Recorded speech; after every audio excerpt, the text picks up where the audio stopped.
आपकी तरफ से क्वेश्चन आता होगा पर कैसे भाई, डिफरेंट सोचने को तो बताया जा रहा है पर हम डिफरेंट सोचें कैसे। फिर किसी ने लेट्स से लोहे का फ्रेम बनाया होगा, है ना, तो उसमें इशू कि वो भारी हो रहा होगा, उसमें दर्द हो रहा होगा कान में, जो कलर है वो मैग्नेट पर होगा और वो चेंज हो जाएगा बार बार। सो आप सोचिए सिर्फ एक चश्मे में अगर इतनी आइटरेशंस हो सकती हैं। हेलो बच्चों, दोस्तों कई बार टीचर्स, गाइडर या यूट्यूब पे आपको सुनने को मिलता होगा थिंक डिफरेंट, दूसरी तरीके से सोचें, डिफरेंट अप्रोच से डायग्राम बनाएं। ये आर्टिस्ट डिफरेंट कैसे सोचते हैं, लेकिन आपकी तरफ से क्वेश्चन आता होगा पर कैसे भाई, डिफरेंट सोचने को तो बताया जा रहा है पर हम डिफरेंट सोचें कैसे। सो आज इस टॉपिक पे हम आपको थोड़ा लाइट देने जा रहे हैं, थोड़ा सा नॉलेज देने जा रहे हैं कि एक आर्टिस्ट डिफरेंट तरीके से कैसे सोचता है। जैसे एक नॉर्मल पर्सन के तौर पर हम किसी प्रॉब्लम को या सोल्यूशंस को देखते हैं, एक आर्टिस्ट कैसे, जो क्रिएटिव माइंड है, कैसे उसके बेटर सोल्यूशन सोच पाता है, कैसे डिफरेंट और यूनिक सोच पाता है। और आपको भी बच्चों अपने एंट्रेंस एग्जाम प्रिपरेशन में हमेशा ये बोला जाता है कि आपको डिफरेंट बनाना है। अगर आपका सोल्यूशन डिफरेंट होगा तभी आपको बेहतर मार्क्स मिलेंगे। तो पर सोचे कैसे, इस पूरे प्रोसेस को, पूरे A to Z complete theory को आज हम समझने जा रहे हैं। हमारे साथ इसके लिए, इस सब्जेक्ट पे हमें नॉलेज देने के लिए आसमा मैम है। Welcome ma'am. Thank you so much sir. So ma'am, जैसे मैंने बताया कि बच्चों हमेशा पूछते हैं कि सर आप लोग कहते हो डिफरेंट सोचे, आर्टिस्ट डिफरेंट सोचते हैं, पर कैसे, ये प्रोसेस कैसे होता है और कैसे आर्टिस्ट डिफरेंट सोच पाते हैं मैम? तो इसमें ना I would like to add, जैसे हर कोई डिज़ाइनर या कोई आर्टिस्ट बोल लो आप, अगर वो कुछ कर रहा है तो ही और she is giving a solution to a problem. So problem identification is the key. इसमें मैं आपको एक सिंपल सा एग्जांपल देती हूँ, जैसे चश्मे हैं, ठीक है। तो फॉर एग्जांपल लेट्स से एक प्रॉब्लम था कि कुछ लोगों को क्लियर नहीं दिख रहा था, तो उसका एक सोल्यूशन डिवाइस किया गया कि अगर आंखों के सामने हम कोई लेंस रख लेते हैं तो उससे हमारा लाइट जैसा भी होगा, and then the person will be able to see clearly. Now where to put the lens, how to put the lens in a way that it stays, है ना। तो फिर किसी ने सोचा होगा कि इस लेंस के अराउंड एक फ्रेम ऐड कर देंगे और उसको ईयर्स पे बिठा देंगे और वो आपस में बैठ जाएगा। फिर उसमें बहुत सारी इश्यूज हुए होंगे, उसके लिए ह्यूमन फेस को स्टडी करना पड़ा होगा कि कान कहाँ पर होता है, आँख कहाँ पर होती है, कनेक्शन कैसे होता है, how is that lens going to fit. फिर एक रेस्ट नोज पर भी चाहिए, बीच में नाक भी आ जाती है ना, तो नोज ब्रिज आ जाता है उसके बीच में। तो उन सब चीज़ों के सॉल्यूशंस। फिर किसी ने लेट्स से लोहे का फ्रेम बनाया होगा, है ना, तो उसमें इशू कि वो भारी हो रहा होगा, उसमें दर्द हो रहा होगा कान पे। फिर धीरे धीरे हमने लाइट वेट मटेरियल्स पे शिफ्ट किया, हमने प्लास्टिक टाइप मटेरियल पे शिफ्ट किया।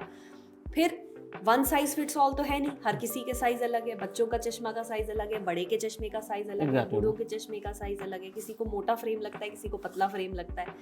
फिर उसमें डिवाइस, उसमें फिर अलग अलग, एक ही चीज में आप देखिए कितने सोल्यूशन सोचने पड़ते हैं, राइट। बच्चे के फेस पर छोटा चश्मा, अडल्ट के फेस पे बड़ा चश्मा, एक चश्मा जो यूनिसेक्स हो, है ना, एक चश्मा जो सिर्फ फीमेल एनाटॉमी पे अच्छा लगे, एक चश्मा जो सिर्फ मेन के फेस पर अच्छा लगे।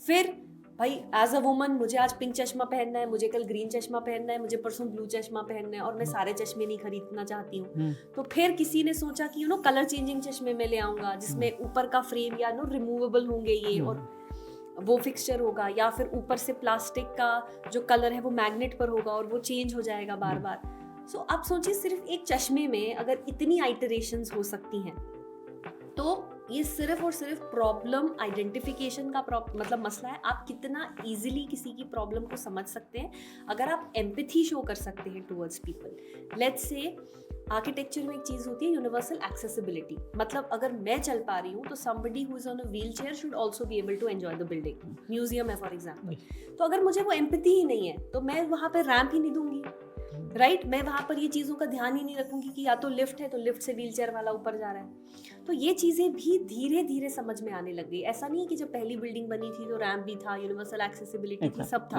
है ना। विजुअली इम्पेयर्ड के लिए अगर हम आजकल देखेंगे फुटपाथ्स पे टाइल्स वगैरह अलग से लगी होती है। दिल्ली मेट्रो में हर जगह विजुअली इम्पेयर्ड के लिए जो टाइल्स येलो कलर में डली हैं उस पूरे ग्रे फर्श पर, तो उसमें एक लाइन अलग से येलो टाइल का चलता है, तो वो सारा विजुअली इम्पेयर्ड के लिए, ताकि उनको पता चले कि वो एग्जैक्टली स्टेशन पर कहाँ खड़े। तो ये सॉल्यूशंस हर किसी को लेकर चलना, और एक चीज हर किसी के लिए यूजफुल बनाना, भले ही वो मेट्रो स्टेशन हो, भले ही वो चश्मा हो, भले ही वो विजुअली इम्पेयर्ड उसको यूज करे, भले ही वो somebody who cannot hear can use, somebody who cannot see can use, somebody who cannot walk can use। So problem identification I think सही है। आप जितना लोगों की प्रॉब्लम को समझेंगे, जितना उनसे कनेक्ट करेंगे, उतना ज़्यादा बेटर सोल्यूशन दे पाएंगे। That is my answer to this question. Okay so great बच्चों, मुझे लगता है मुझे भी काफ़ी क्लियर हुआ और आपको भी बहुत बेहतर आइडिया लगा होगा। इन शॉर्ट अगर इस चीज़ को हम कंक्लूड करें तो हमें सॉल्यूशंस आइडेंटिफाई करना है, लेकिन अब सॉल्यूशंस आप तभी आइडेंटिफाई कर पाएंगे जब आपको प्रॉब्लम्स पता होगी। तो इन शॉर्ट ये भी है, यहाँ पे एक मैसेज आता है कि आपको लोगों से मिलना होगा, थोड़ा बाहर घूमना होगा, समझना होगा। जब आप बाहर निकलेंगे तभी तो लोगों की प्रॉब्लम पता चल पाएगी, और फिर उन प्रॉब्लम्स को आइडेंटिफाई करके नहीं रहना है, उन प्रॉब्लम्स के बेटर सॉल्यूशंस कैसे हो सकते हैं। देखिए जैसे मैम ने बताया, पहली बार में बिल्डिंग में रैंप और बहुत सारे एडिशनल फीचर्स नहीं थे, लेकिन वो टाइम के साथ आया ना। आप पहले एक सॉल्यूशन सोचेंगे, फिर कुछ टाइम बाद आपको लगेगा नहीं ये चीज़ भी होनी चाहिए, तो ये धीरे धीरे ग्रेजुअली ही ग्रो करता है। लेकिन आपको अपने माइंड को सॉल्यूशंस के लिए ट्रेन करना होगा। मुझे सिर्फ प्रॉब्लम पे बात नहीं करनी है, सॉल्यूशंस क्या बेटर हो सकते हैं इसके लिए, और ये धीरे धीरे होगा। इसकी प्रैक्टिस करें, अपने घर में देखें, आपकी मदर कोई एक्टिविटी कर रही है, उसमें उनको प्रॉब्लम फेस हो रही है, जैसे चूल्हा में पहले था, फिर गैस सिलेंडर आया, तो किसी ने तो ये चीज़ सोची होगी ना, इंडक्शन कुकर उसमें बिल्कुल भी कोई प्रॉब्लम नहीं है। तो किसी ने ये चीज़ सोची, तो आपको अपने घर पहले अगल बगल से देखना है। फादर के साथ कोई प्रॉब्लम है तो उसके सॉल्यूशंस आप बनाने की, सोचने की कोशिश करें।